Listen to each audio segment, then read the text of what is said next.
Бид өнөөдөр тоо томшгүй олон үзэл бодлын урсгал болж байна. Энэ дунд нэгэн зүрх бий болох. Ингээд үзэл бодлын зүрх дээр уулзцаа.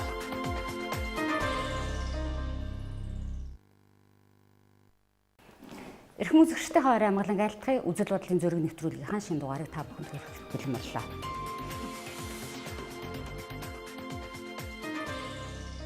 ойрын үед та их ярилцлагууд өгч байна. Сонин хэвлэлүүдэд таны ярьсан яриа телевизийн сувгуудаар ярилцлагууд их гарч ийн л да. Тэгээд ихэнх нь Монгол улсын ерөнхий сайд асан гэдэг ах юм. Асан гэдэг үгэнд би нэг дуртай биш болохоор яг одоо хийж байгаа ажлыг тэр нь ингээд тодорхойлоод хэлчлээ. Ардын багш байх шиг багшлах шиг сайхан ажил алгаа гэсэн. Энэ юу гэсэн үг вэ? Та өнөөдөр эдийн засгийн талаар улс төрийн нөхцөл байдал, эдийн засгийн нөхцөл байдлын талаар нэг юм ярихгүй багшийнхаа ажилд төвлөд оролцъё гэж хэлсэн үгүй. Тэг. Ер нь энэ чинь нэг үе үеэр л явдаг шүү дээ. Тэгээд бидний үе бол хийх ёстой ажлаа бол чадлынхаа хэрэгэл хийсэн л байх л та. Тэгэхээр алдчихсан юмнууд бол бишгүй л байгаа. Өөрөө ч гэсэн одоо энэ өдөө зэрэгтэй Монгол улсын явхад бол бас л хувь нэмрэл оруулсан хүн шүү дээ. Анх тэр чөлөө төвлөл гэж гарч ирээл. Тэгэл анхны тэр орчин үеийн телевизүүдийг бий болгох зөндөл юмнууд гэсэн. Тэгэл тэр чинь өнөөдөр өчнөө олон телевизтэй хэвлэл мэдээллийн байгууллага маань ч дээр нь маш их болсон байж байгаа жишээ. Тэгэхээр бидний үе бол ямар ч байсан нэг шинэ нийгмийнхаа нэг суурийг үрдүүлж өгөх бас нэг байх ёстой элементүүдийг бий болгох чиглэлээр бол нэлээд ажилласан байж байгаа. Одоо дараагийн үе маань бол юу хийх ёстой вэ гэхээр энийг нэг зөвшрүүлээд нэг арай илүү чанарын төвшөнд нь шинэ чанарт гаргаад аваад явах ёстой юм л да. Тэгэхээр тэр дараа үе маань чухам ямар хөө янзын үе байх вэ? Юун дээр анхаарах ёстой юм? Юу голлох ёстой юм бэ гэдгийг бол бас одооноос бодож явах хэрэгтэй юм шиг байна. Тэр үеийг бэлтгэх чиглэлийн юмнууд бол нэлээд хийгдэх хэрэгтэй юм байна. Тэрэн дээр бидний туршлага хэрэгтэй. Тийм, бидний туршлага хэрэгтэй. Тэгээд бас нэг мэддэг чаддаг юм байт юм бол тэрийг хуваалцаад бас нэг ийм юм байд юм шүү, тийм юм байд юм шүү гэдгийг хэлж яриад явах нь арай чухал юм болов гэж бодод байна л та. Би энэ асуултыг нэлээд хожим тавья гэж бодож байсан. Яг одоо ингээд энэ хариултыг чинь дараа тавьчих гэж бодлоо л да. Социалист Монгол хүн, бүгд найрамд Монгол ард улсын иргэн Монгол хүн, өнөөдрийн Монгол улсын иргэн хүн хоёрын хооронд үнэт зүйлсийн ялгаа гарсан уу? Гарсан. Маш том ялгаа гарсан. Тэгэхдээ суур нөгөө цаад суур юм нь бол байгаа нөгөө эх орноо хамгаалах, өвгдээд сая одоо бас нэг үнэлдэг дүгндэг байх, түүхээрээ бас нэг бахархдах байх гэсэн энэ юмнууд бол байгаа. Гэхдээ эднэр маань нөгөө нэг өнөө цаг дээр ирээд буух дээр ямар хэлбэртэй болж байна, ямар агуулгатай болж байна гэдэг маань бол нэлийн өөрчлөгдөж л харагдаад байгаа шүү дээ. Сайн муу хоёр талынхаа аль руу илүү хазааж ах шиг байна. Миний ойлгож байгаагаар бол альва үе бол өмнөх үе зад дэнч нэг бишээ энэ ер нь болохгүй л гэж хэлдэг шүү дээ. Бид нар ч бас арай ч юм байгаагүй маа л гэж хэлдэг. Гэхдээ энэ залуу үе ялангуяа бол их дажгүй үе гарч ирж байгаа гэж би хувьдаа бодож байгаа. Одоо энэ нэг 20-30-аас насны залуучууд бол их дажгүй энэ хорвоо дэлхий дээр хаана юу болж байна? Яг л тэрүүнтэй хөл зэрэгцэл явж байгаа залуучууд гэж бодож байгаа. Би ч бас энэ тэнд явал харьцуулаад байгаа шүү дээ. Одоо Япон, Америк, Англи одоо бусад орнуудад залуучууд нь ямар байдгийг гэж. Манай залуучууд бол тэднээс ердөө тутгааргүй. Яг зарим тохиолдолд бүр илүү их гараад байгаа. Бие авч явж байгаа соёл нь хүртэл шалгондоо болчихсон. Арх тамхи хэрглэж байгаа нь ч гэсэн шалгондоо болчихсон шүү дээ. Бидний үеийнхэн юм уу бидний дараагийн үеийнхэн бол замраагүй л байлаа шүү дээ. Одоо эднэр бол шалгондоо болчихсон. Үнэлэмжүүд нь ч гэсэн одоо тэр дэлхийн ертөнцийн хэмжээнд тарж байгаа цагаагаарын дулаар л одоо тэр нэг арай хүнлэг шин сонортой байх ёстой энэ төргээд их олон юмнууд хараа зарчимтай энэ төр гэсэн их олон юмнууд хараад байгаа. Тэгээ тэрүүгээрээ бол сайн. Дээрээс нь эднэр чинь нөгөө нэг одоо энэ 21-р зууныг тодорхойлж байгаа энэ ажил 4-4-р хувьсгал энэ интернет энэ одоо нөгөө IT технологи энэ гэсэн энэ бүх юмтай бол үндсэндээ бол яг ингээд хамт яваад байгаа байхгүй.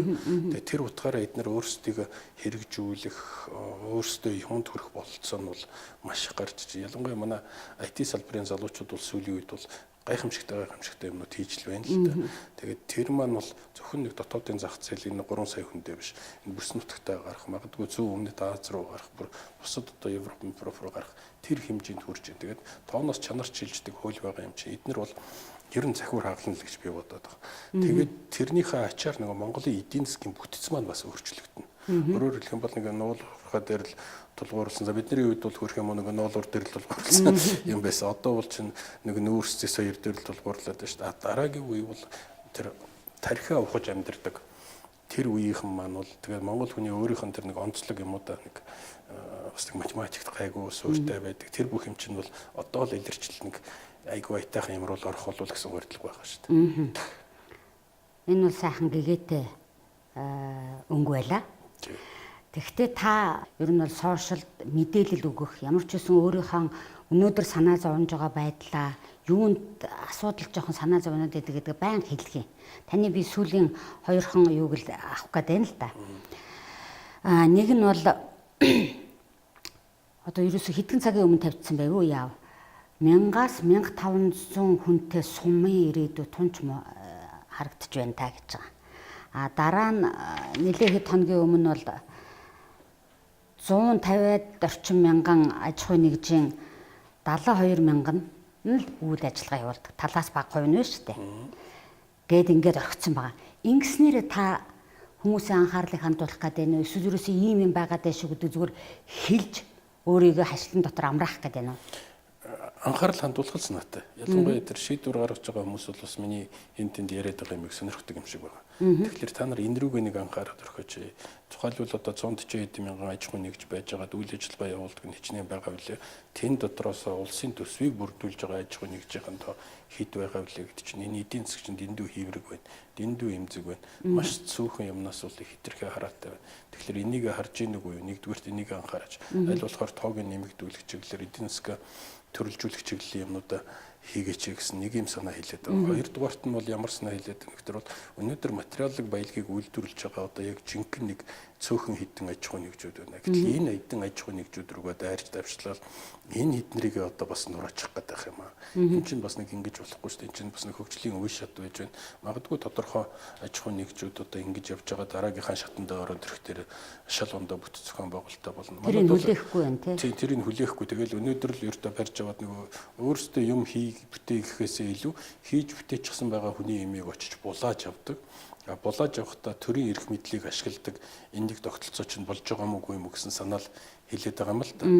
Дараагийн тэр сумтай холбоотой асуудал бол угаасаа манай Монголд чинь бид нар бол анх 90-аад оны эхэлд одоо тэр нэг өөрчлөлтүүдийг хийгээл шинэ үндсэн хууль батлал ингээл явж байхдаа бол хүний эрх чөлөө гэдэг асуудлыг бол гайхамшигтай тавьж илээ шүү дээ. Одоо хүн эрх чөлөөтэй байх хэвээр хаана амьдрах уу, яаж амьдрах уу гэдгээ өөрөө сонгоно гэсэн. Тэгээ тэр нь бол буруу биш, зөвл шийдэл байсан баг. Одоо зөвл сонголт байсан л гэж би хувьдаа итгээд байгаа. Гэхдээ тэрний сөрөг үр дагавар нь юу байж болох вэ? Энэ нөгөө хот руу тэмүүлсэн одоо шилжилт хөдөлгөөн гэдэг чинь ямар үр дагавартай байж болд юм байгаа. Тэгээ энэ нөгөө зах зээл гэдэг чинь томроод эрэхтэр нөгөө хар одоо black hole гэж ярьдаг шүү дээ нөх гэдэгтэй адилхан тэр чинь ингээд нөгөө эргүүлгээр улам л ихийг ингээд наашин татж аваад идэм байна л да. Гэтэл цааталт нөгөө улс орн маань нутаг дэвсгэр маань газар нутаг маань эзэнгүүтэх асуудал байгаад байна. Сум момд чинь бол маш хэцүү шүү дээ. Одоо 1000 хүнтэй сум гэхэд чинь бас сумын хэмжээнд 1000 хүний тухай ярьж шүү дээ бид. Гэтэл сумын төв дээр хэдэн хүн байх вэ? Тэгээд тэр нэг зөвлөрсөн 200-300 хүн чинь ямар хөө янзын эдийн засгийн тухай ярих уу? Тэр чинь шал ондоо юм болчиход байна шүү. Тэгэхээр өнөөдөр бид нар тэрийг харах учиртай. Одоо энийг яаж хийх юм? Энэ дээр ямар шийдэл байх вэ? Төрийн үйлчлэгийг бид нар эргэн болгонтой хүргэнэ гэдэг. Тэгэхээр тэр суман дээр 5 хүүхэд байгаа бол сургууль нь байх л ёстой.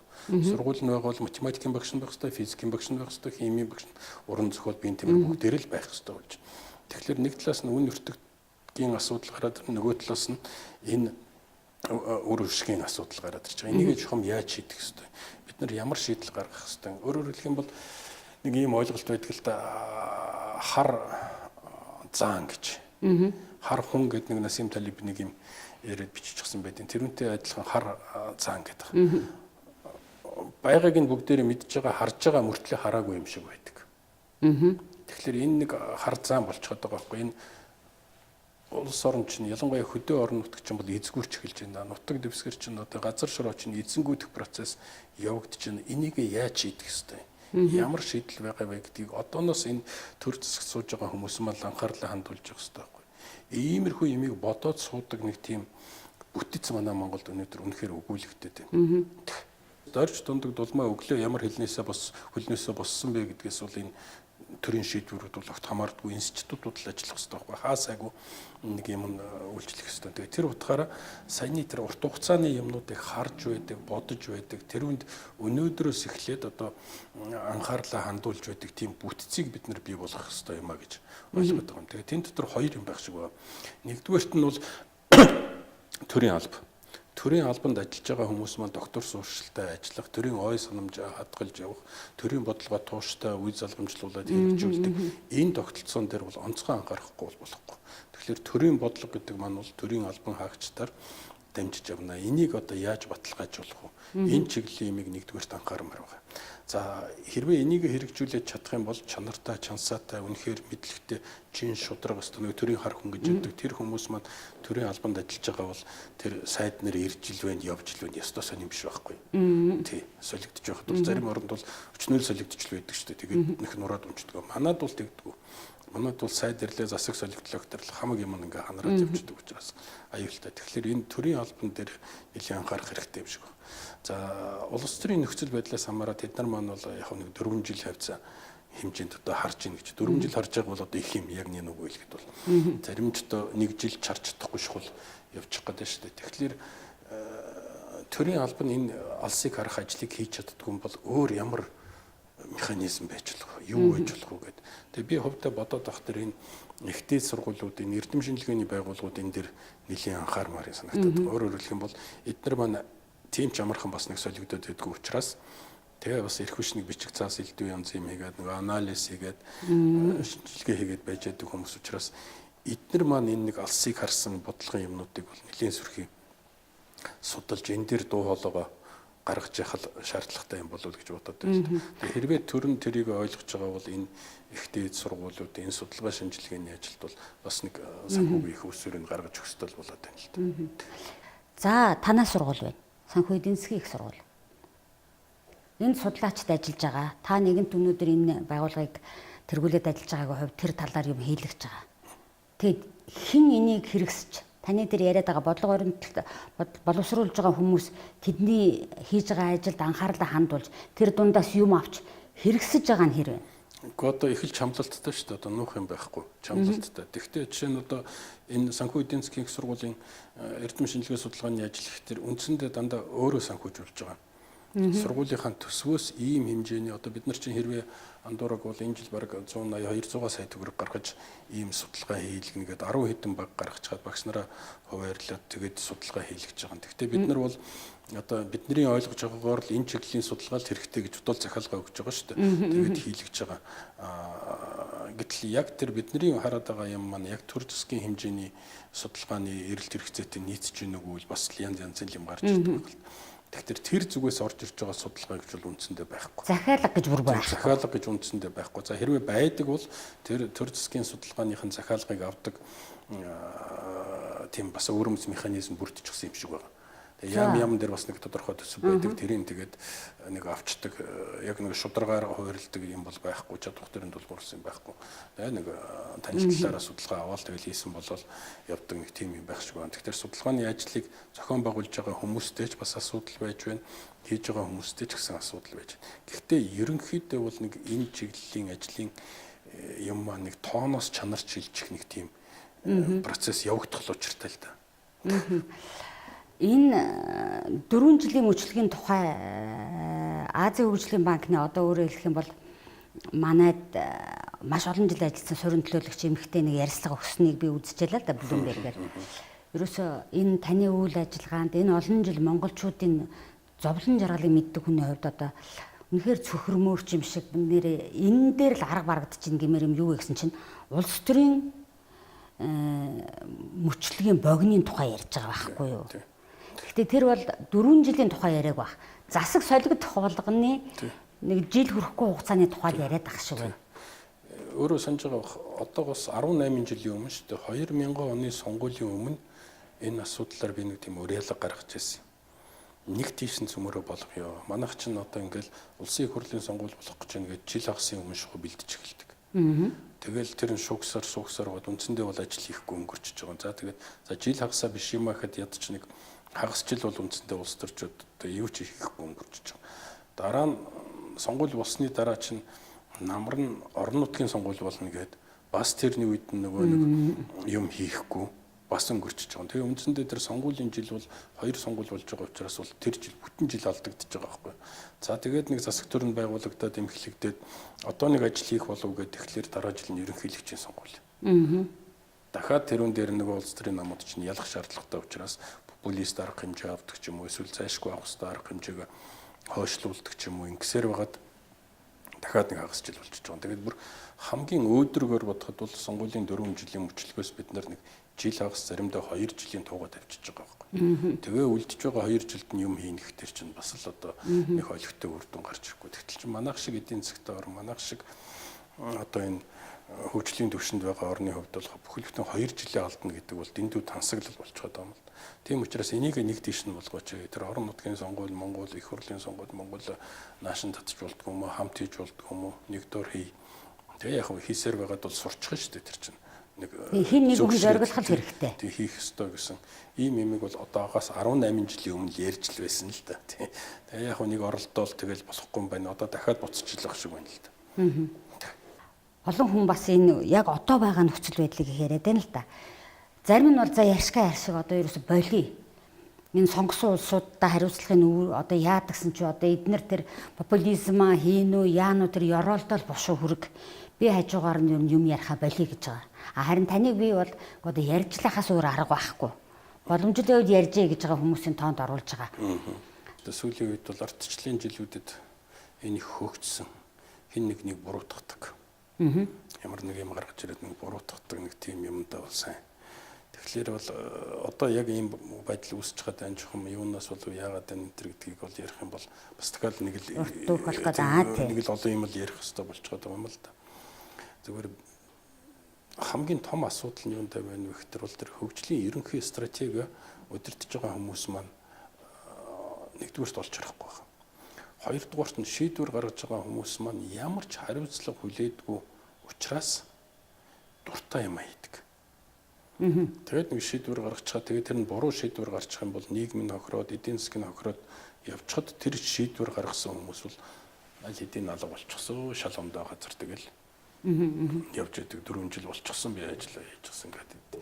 Тэгэхээр энэ нэг тогтолцоон дээр л ер нь асуудал байна уу гэсэн надад бодол сүүлийн үед бол их төрөд байгаа. Өөрөөр хэлэх юм бол улсын их хурлаас гаргаж байгаа шийдвэр хэрвээ нийгэмд хорох хөнөөлтөй байх юм бол тэр шийдвэр гаргасан хүмүүс нь шоронд явдаг л байх хэрэгтэй. Хэрвээ засгийн газрын гаргаж байгаа шийдвэр нь одоо тэр нийгэмд хор хохиролтой байсан бол хариуцлага хүлээдэг л байх хэрэгтэй. Тэгэхээр тэр шийдвэр гаргаж байгаа хүмүүс маань хариуцлага хүлээдэг тэр тогтолцоог бид нар олж бий болгож гаргаж ирэх чиглэлээр л анхаарах хэрэгтэй болов уу гэж бодод байна. Тэр чинь өнөөдөр шийдвэр гаргаж байгаа хүмүүс хариуцлага хүлээх тэр механизм буюу тэр хуулийн орчиныг чинь бий болгох хэрэгтэй. Тэгэхээр одоо байж байгаа хүн чинь за дараа нь миний шийдвэрийг буруу гэд намайг шоронд хийж магадгүй гэд гарахгүй шүү дээ. Тэгэхээр эн чинь нөгөө чөтгөрийн тойрогч нь яваад байна. Тэр шаардах нь хийн.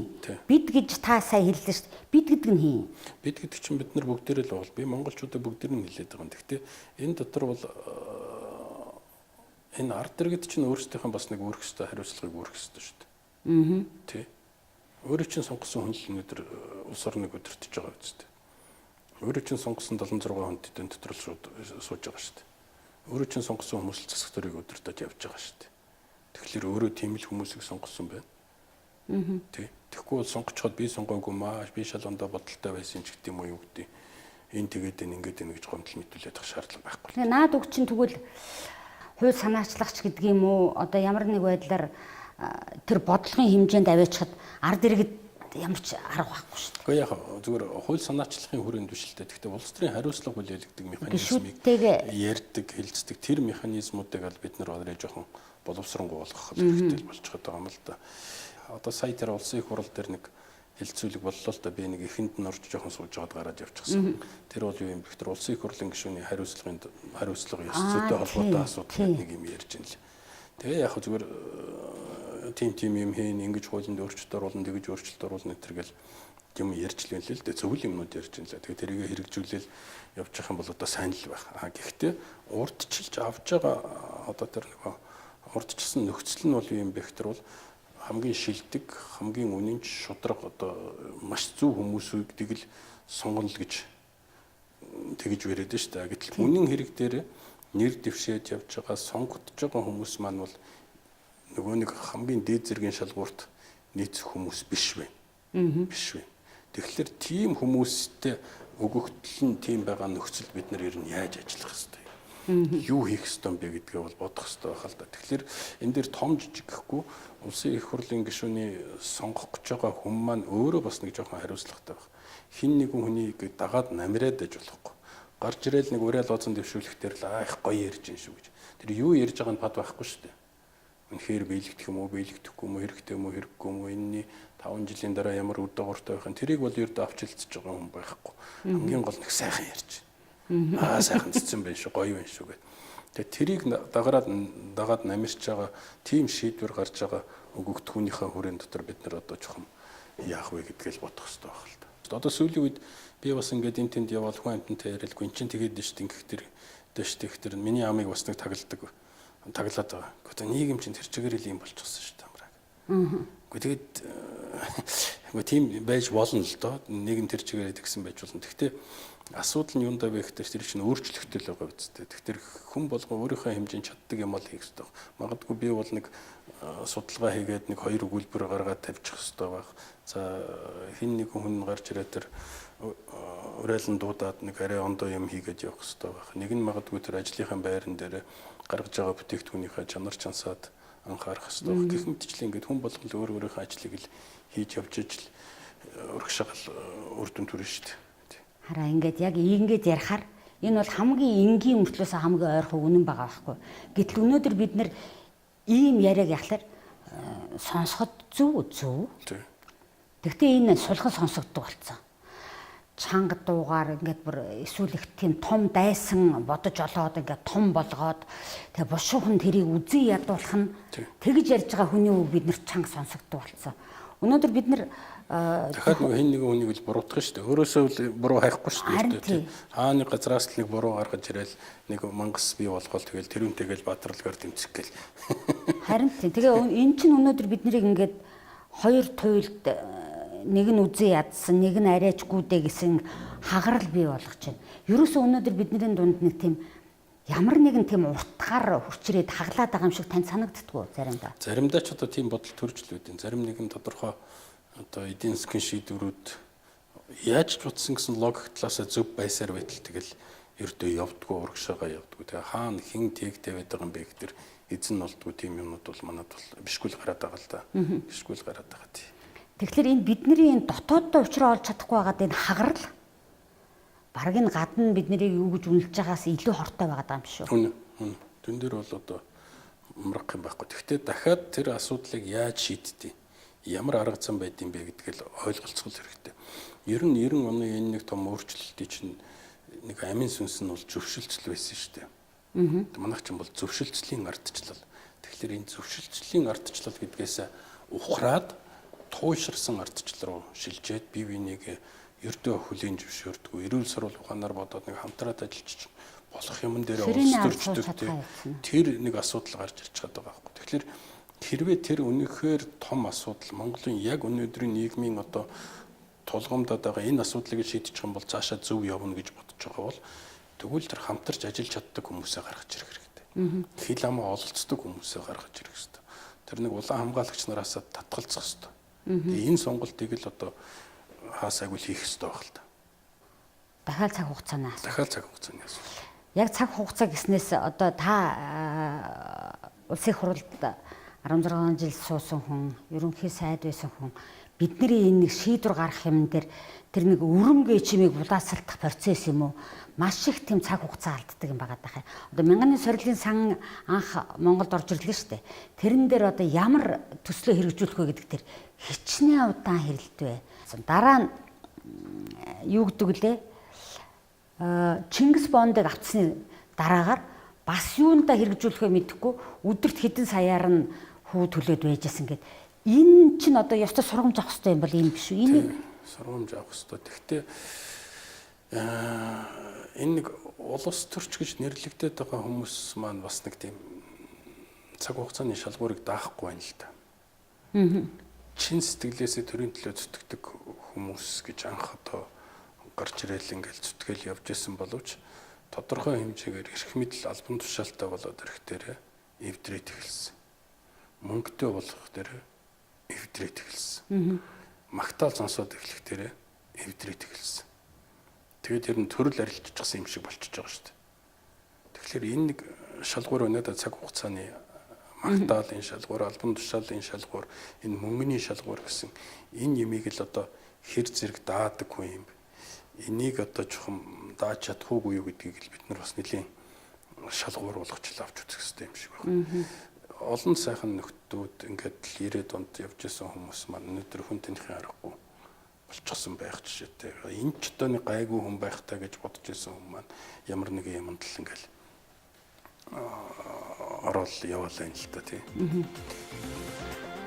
Бид нар чинь одоо юу гэж боддог вэ гэхээр бол энэ шийдвэр гаргаж байгаа хүмүүс чинь бол айгүй зохистой шийдвэр гаргадаг, зөв шийдвэр гаргадаг их рациональны хүмүүс гэж боддог шүү дээ. Гэтэл яг үнэн хэрэг дээр амьдрал дээр тулаад ирэхээр хүмүүс чинь рациональны шийдвэр гаргадаг юм байна.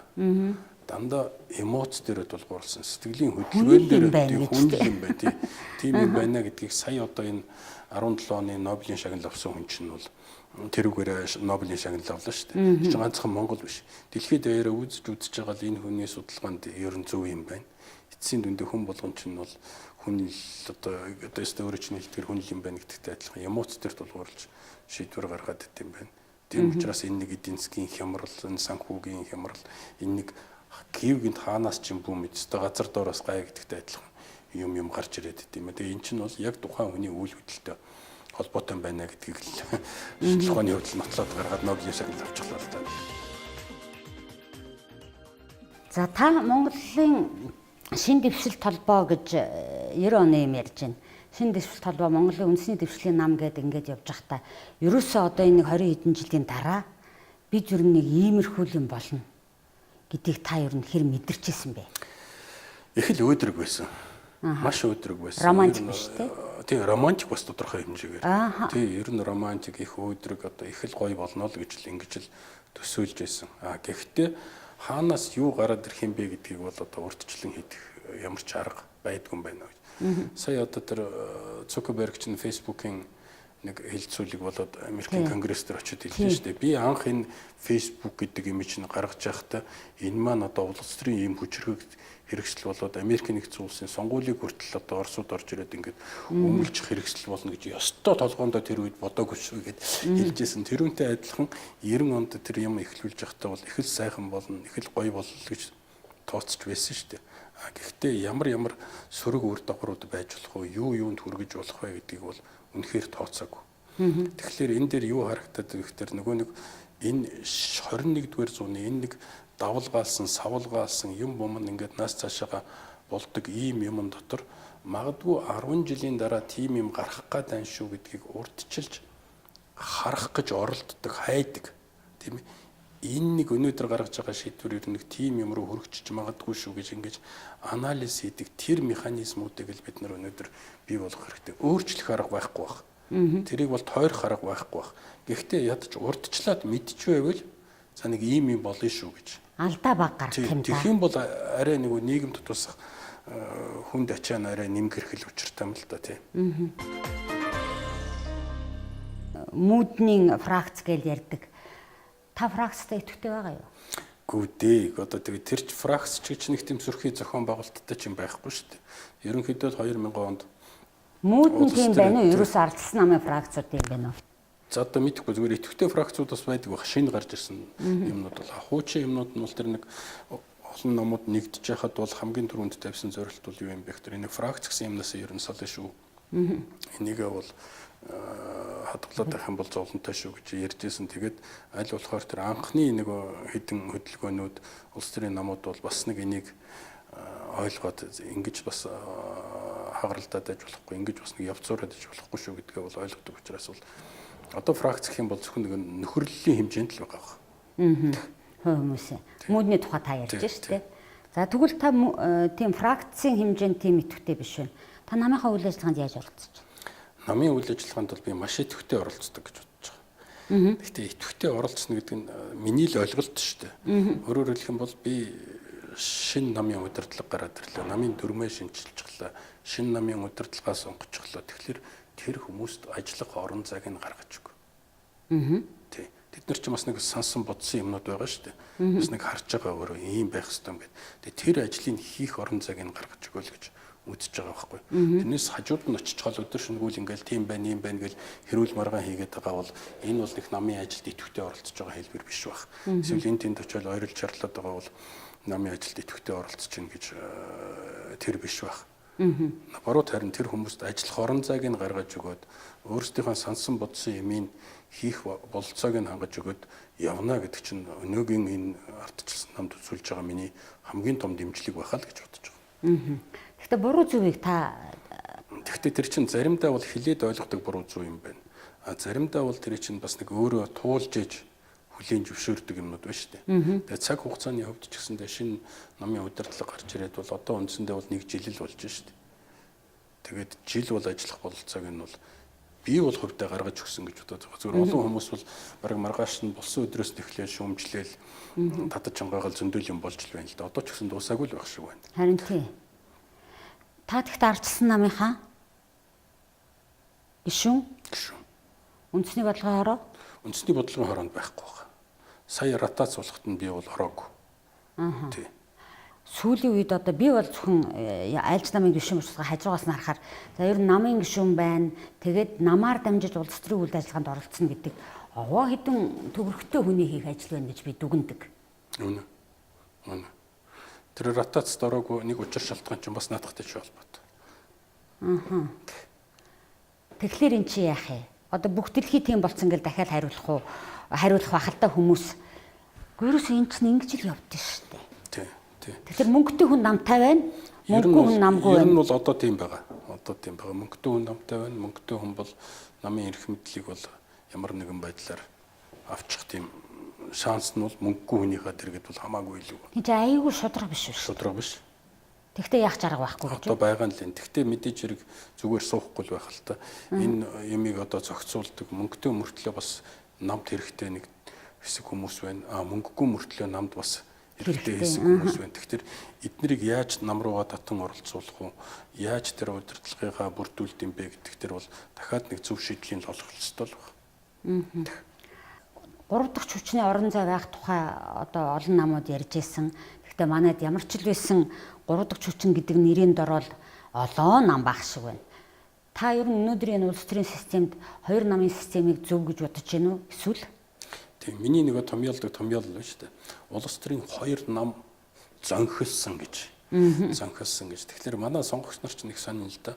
Өнөөдөр тийм байна, ийм байна гэж яриад идэг мөртлөө яг цагаад болох дээр тэгэл нөгөө 2 нам дээр очил саналаа хуваагаал өгнө. Тийм учраас бол энэ 2 улс төрийн нам нь бол байх болов уу гэж бодож байна.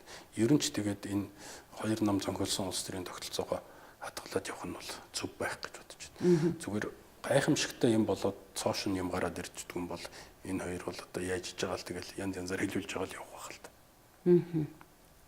6 сарын дараа ч юм уу гэхэд дараагийн их хурлд хэн оролцох уу, хэн нэрээ дэвшүүлэх үү гэдэг асуудлууд намууд дээр яригдаж эхлэх нэ. Та энэ үйл явцад анхааралтай тэр үйл явц хизээ эхлэх үү яах вэ гэдэг анхааралтай харж байгаа юу? Эсвэл танд одоохондоо бол нэг тоохгүй байгаа. Зүгээр тухайн үедээ юу болох юм байгаа хэлж мэдэхгүй байна. Өнөөдөртөө бол би энэ өдөр тутмын ажилд нь илүү анхаарал ач холбогдлого явж байгаа. Би охиноо сэтгүүлч болох гэсэн юм аа. Ерөөсөө чи нэг уулзаатах. Ер нь тийм авиас чадвар байна уу гэдэг нэг найз маань уулзуулаа. Тэгсэн тэр охин ерөөсөө сэтгүүлч болох ямар ч хүсэлгүй. Харахад хөөрхөн охин үнэхээр одоо телевизэн дэлгэцэн дээр байвал гэтэл ээж аав нь одоо бүр ингээд тэр охины ямар ч бодол санд үгүй шийтцээ. Тэгээ надтай уулзахаараа тэр охин үгүй би юу яана. Би сэтгэл судлаач болно. Тэгээ ээж аав юу гэх хамаагүй. Тэгээд яг хаа тантай уулзсан. Тэгээд би уулзчихъя. Гэт их янзгүй уулзж байгаа байхгүй. Одоо яг ийм үе байна. Тэгээ бид нар чи яагаад чи одоо огт хэрэггүй мэрэгжлийг сонгоод байна. Энэ огт хэрэггүй дипломтой улсууд байна гэдэг юм. Та яг өнөөдөр энэ халуун цэг дээр нэж байна. Үнэ. Өөрөөр хэлэх юм бол бидний өгж байгаа зөвлөгөө чинь бол чи тэр чинь өмнөх амьдрал дээр тулгуурлал зөвлөгөө өгöd байгаа шүү дээ. Тэ? Шаал одоо хүн нэгдлийн үеийн юмн дээр л тулгуурлал тэрийг нааш нь татж авцраад нэг тийм байх болов уу гэж л бодоод өгöd байгаа. Гэтэл чинь энэ маш хурдан төргөн өөрчлөгдөж байгаа энэ хуруу ертөнд чинь шал ондоо юм шаардаад байгаа байхгүй. Тийм учраас бол энэ залуучуудад бол өөрсдөө сонголтоо хийх болцоог нь бол олгож өгөх хэрэгтэй. Тэрнээс чи бидний тэр баримжаа бол одоо их ховорцсон. Яг нь мэдээж амьдралын туршлага муршлага гэдэг бол шал ондоо юм. Гэхдээ яг энэ мэрэгжлийн сонголтын дээр бол яг өөрийнх нь сэтгэлийн илүү сонсох хэрэгтэй болов уу гэсэн надад бол бодол байдیں۔ Хоёрдугаарт нь цаашдаа ямар мэрэгжил илүү их ач холбогдолтой болох вэ гэд бодох тэр их тийм өргөн хөрс олж явах тийм мэрэгжлүүд л илүү хэрэгтэй болох юм шиг байна. Өөрөөр хэлэх юм бол тэр хөрсөн дээр би хэрвээ цэцэг ургуулыг бол цэцгээ ургуулдаг, мод ургуулыг бол модоо ургуулдаг, үр тарийг бол тарьдаг. Тэр бололцоог нь олгож өгсөн тийм одоо мэрэгжлийг л илүү сонгох ёстой юм шиг байгаа юм л да.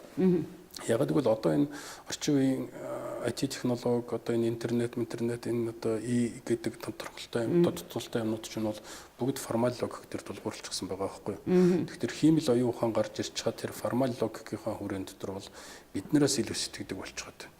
Одоо тэр хиймэл оюун ухаан чинь компьютер чинь дээр үед 90 хэд онд үлээ Каспаровтай тоглол Deep Blue л үний компьютер орж ирэл Каспаровыг хожиж ирсэн шүү дээ. Шатраар. Тэгсэн чинь саяхан одоо Go гэдэг нэг тоглоом биш үү, нэг юу тавиад иддэг. Тэр тоглоом чинь бол шатраас бол хамаагүй илүү хүнд тоглоом л доо. Тэгээ тэр тоглоомын тийм дэлхийн аварга нь компьютертай хиймэл оюун ухаантай тоглоод бас олж чадчихлаа.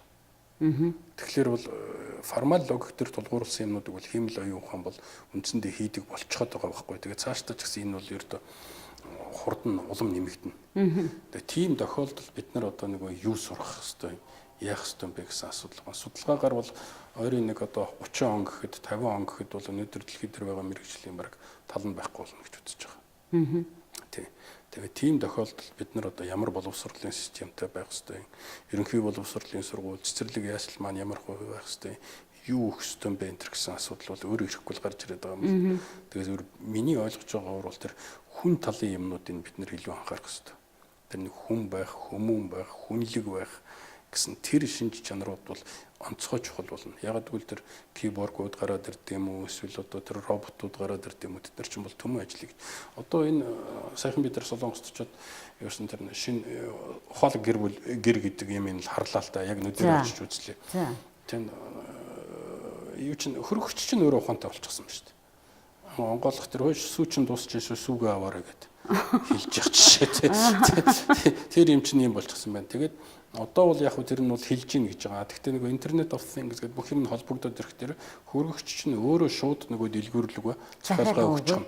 Тий. Захиалгаа өгөөд танах хэрвээ сүүчин дуусчихсан бол сүүгээ чинь авчих нь, төмөс авах хэрэгтэй бол төмсийг чинь авчих нь ингээд явдаг. Ийм систем руу орчиход байна шүү. Тий. Бидний одоо өөрөө Америкт байхдаа бол зөндөл харсан баг тэр Amazon-оор үйлчилж байсан. Amazon ч бид нар дэлгүүрт орчиход гарахтаа нэг кассан дээр очиод нэг юм бичүүлдэг шүү дээ. Одоо тэр чинь байхгүй болчихсон шүү дээ. Тий. Шууд юм аваад гарчдаг. Тэгээ шууд тэр давхар тооцоо ингээд тэр нөгөө юугад явчихдаг. Тэгэхээр эн чинь маш хурдан өөрчлөгдөж ердөө таахын аргагүй өөрчлөгдөж байгаа тохиолдолд бид нар бол энэ боловсролын тогтолцоо мөгцсөн бүх юм эргэж харах хэрэгтэй байна. Тэгэхээр би бол хувьдаа юу гэж бодод нэгтэр бол битил нэг хүүхдүүдийг л одоо өөрсдийнхөө юмыг л тулгаарай. Тий. Тэд нар чинь биднээс хамаагүй ухаантай болчихсон. Хамаагүй алсыг хардаг болчихсон. Хамаагүй хэрсүү болчихсон. Магадгүй насандаа тохироогүй хэрсүү зантай болчихсон байгаа бах. Тэгээд тэднэрт бол харин тэр өөрсдийгөө хэрэгжүүлэх, өөртөө ихтэй байх, өөрийнхөө дуртай юм тэр талын энэ хөгжүүлэх чиглэлээр л анхаарах хэрэгтэй. Өөрийгөө олох юм да. Тэг өөрийгөө олох юм тий. Тэгэхдээ за энэ бол тийм. Яг танаа салбар дээр авъя. Эдийн засаг санхүүчийн мэрэгжлэр төгсөж байгаа сургууль өнөөдрийн Монголын зах зээл хоёр хэр зөв зохицолгоотой байж гэн гэж бодож байна. Эд бас хол штэ яг нэг үгөлтөл. Бид нар бол одоо хамгийн гайгүй сургуулийн нэг шүү дээ. Монголын дээд боловсролын л одоо нүрийг тахалж байгаа сургууль шүү дээ. Тэгээд яг бусдтай харьцуулах юм бол бид нар бол дажгүй л гэдэг байгаа. Гэхдээ нөгөө өндөр хөгжсөн улс орнууд тэр нөгөө дэлхийн шаардлага 21-р зууны шаардлага гэх юм бол асар их юм дутагдж байна л да. Тэр бол илт байгаа юм. Тэгээ яг зүгээр манад амандаа орсон одоо ярьж чаддаг улс төрч болгонд хүн болгонд Монголын ирээдүй бол боловсролтой холбоотой бид нар ийшээ анхаарах ёстой тэгж нэг тэгэл гоё юм ярьдаг. Яг амьдрал дээр болох тэр боловсрлоод нэг сүрхий дэмжиж байгаа юм бол байхгүй шүү дээ. Яг нэг үг хэлэхэд бол Тэр морины уралдаанд бол мөнгө гэвэл бүгдээрээ өгөөд гэж байна. Сум болгон дээр л зүгээр л гайхамшигтай. Бүх рүү мөнгө гэвэл бүгдээр би тэрийг буруутгах байгаа юм биш. Тэр морь бүх байлгүй яг үндэсний соёлын нэг салшгүй хэсэг. Гэхдээ тэр хэмжээнд өгж байгаа анхаарал мөнгө хэрвээ энэ боловсрал уу энэ дээд боловсрал руу орж ирдэг байсан бол бас арай л ондоо байх байсан баг. Арай л ондоо байсан баг. Тэгэхээр аман дээрээ боловсрал чухал гэж ярьж чад яг ажил дээрээ болох тэр бол ийшээгээ бол нэг анхаарч байгаа тийм аж ахуй нэгж байгууллагууд ч гэдэг юм уу юу гэдэг банк санхүүгийн байгууллагууд бол тун ховролтой. За боловсролын салбар руу тэгдэг байж. Гэхдээ энийг би яагаад ингэсэн бэ гэхээр дахиад одоо нөгөө бидний энэ зах зээлээ мэдэхгүй хүн болгон дуртай болгоно байгуулж ажилдаг нөгөө зах зээлийн мэдрэмж тэрийг хашиж хайрцаглах бодлого байгаагүйгээс алдагдсан юм. Өнөөдөр энэ олон замбраагүй их дээд сургуулиудын тухай яриа л байна. Зарим нь хаах ёстой гэж яриа л байна. Энэ дээр дахиад одоо яг боловсролын хувьд боловсролтой нэг дээд сургууль төгсөж ирсэн социализмын үеийн сэтгэлгээ байсаар байгаа дээр эднэр тогтоод байна уу эсвэл энэ ингээд зах зээлийнхэн системээр юу хуучин сэтгэлгээ байгаа учраас тэрийг ашиглаад байгаа учраас л тэгээд байгаа. Тэрнээс бол би нэг захиргааны аргаар одоо тэрийг байх ёстой, энийг байлгахгүй байх ёстой гэдэг нэг яамны төшмөл шийднийг үл би хүлээн зөвшөөрөхгүй. Энэ бол буруу. Яг гэвэл тэр яамд сууж байгаа нөхөр бол яг амьдрал дээр юу хэрэгтэй хэрэггүй байгааг бол их харьцангуй шүү дээ мэдих. Чадвар бол их ховор. Тэгэхээр яг энэ шигших процесс маань өөрөө зах зээлээрээ дамжиж, эдийн засгийн механизмуудаараа дамжиж явах хэрэгтэй. Хэрвээ энэ сургуулиас гаргаж байгаа бүтээгдэхүүн ажлын байртай болол тэгээ ажлын байранд дажгүй ажлын байр салин хөлс нь өндөр байх юм бол энэ сургуулийн нэр хүнд бол өсөөл байна. Энд ажиллаж байгаа багш нарын эрдэм шинжилгээ судалгааны ажил нь эрэлт хэрэгцээтэй байх юм бол энэ сургуулийн нэр хүнд бол өсөөл байна. Тэр хэмжээгээр ийшээгээ орж ирдэг хүний тоо бол өсөөл байна гэсэн үг. Ийшээгээ нэг хүүхэд орж ирлээхэд чинь тэнд нэг хүүхэд очихгүй байна л гэсэн үг байхгүй. Тэгээд тэр нь дампуураад энэ өсдгөр өсөөд ингээд л энэ процесс явах хэвээр. Явах хэвээр. Мэдээж хэрэг төр засгаас зохицуулах юмнууд байна уу гэвэл байна л да. Тухайлбал одоо их дээд сургуулиудын рейтингийн тогтоож өгдөг, жил болгон рейтингийг гаргаж өгдөг энэ гэсэн тийм үү. Тэгвэл яг нэг юм оролдлого байгаа л гэдэг. Тэгтээ бол үндсэндээ бол тийм юм байхгүй. За одоо ярианы хадгалах хоёлаа яг эдийн засгийн хувьд Монгол орныхоо эдийн засгийн нөхцөл байдлын тухай дүгнэлтээр дуусгая гэж бодож байна. Хэцүү үе ард орлоо гэж хэсэг яриад байна. Олон улсын валютын сангийн дүгнэлт ч гэсэн ер нь дэлхийн нийтэд өгч байгаа мэдээлэлчдийн баг шиг байна. Таны дүгнэлт. Гэхдээ яг зүгээр энэ одоо байгаа тенденцүүд хадгалагдаад явах юм бол гайгүй байх. Гайгүй байх. Тенденц гэдэг дотор та түүхийн тухайлбал түүхийн эдийн байна, энэ гадаад улс төрийн орчин байна, гадаад эдийн засгийн зах зээл байна, дэлхийн эдийн засгийн өсөлт ч гэсэн ер нь их дажгүй үзүүлэлтүүд бол гарч ирээд байгаа. Тэгээд дээрэс нь манайхчны энэ хоёр том хөрш байж штэ. Дэлхийн эдийн засгийг өнөөдөр чирж яваа хятад байна штэ. Тэгээд дэлхийд даяараа л эн чин далаад гарцтай болж л хятад очил гэж мөрөөдөж байгаа шүү дээ. Тэр далаагаар хятад руу очих гэдэг байгаа. Гэтэл бид нар чинь яг хил залгай байж байгаа улс учраас бол энэ болцоогоо бол бүрэн дүүрэн ашиглах шаардлага бол байгаа. Тэгэхээр энэ утгаараа бол орчин бол ерөнхийдөө гайгүй орчин байна гэж.